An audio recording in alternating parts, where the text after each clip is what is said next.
C'est la pièce maîtresse des trains à vapeur de Touraine. Donc c'est une locomotive qui date de 1922. Si ça venait à s'améliorer sur Richelieu, on pense que, moyennant bien sûr les travaux de chaudière, on la remettra en état très rapidement. Car depuis 5 ans, la Belle, classée monument historique, n'a pas circulé. Ni aucune autre machine des trains à vapeur de Touraine, fondée en 1974. Le hic, c'est la voie. 20 km entre Richelieu et Chinon. Une ligne privée appartenant en majorité au département. Ça sonne le creux. Il n'y a plus rien à l'intérieur, il n'y a plus rien qui tient. L'arrivée des termites, voilà une dizaine d'années, et le manque d'entretien sérieux ont rendu la voie impraticable. Le termite européen est beaucoup plus petit que le termite africain. Malheureusement, la ligne étant de 1884, il n'y a pas eu de gros travaux de fait dessus. Les rails sont d'origine, tout est d'origine quasiment. Puis aujourd'hui, on le paye, quoi. Il y aurait besoin de renouvellement lourd à certains endroits, surtout les parties qui sont attaquées par les termites.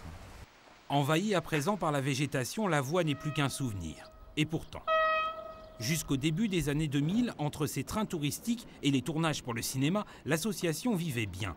Près de 2 millions de francs, 300 000 € de budget annuel. Aujourd'hui, à bout de souffle, les trains à vapeur de Touraine ont même dû envoyer à la ferraille cette voiture de 1933. 20 000 €, le prix du métal, une question de survie. On a du chagrin parce que ces voitures ont une histoire.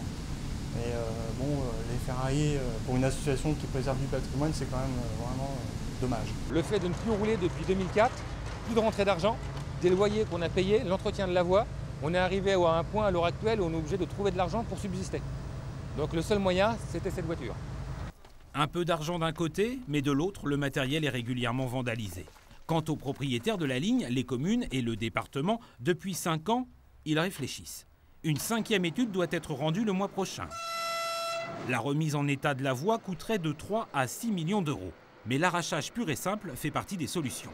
Dans ce cas, l'association devra déménager pour rejoindre d'autres défenseurs du patrimoine ferroviaire ou accepter de ne plus jamais rouler.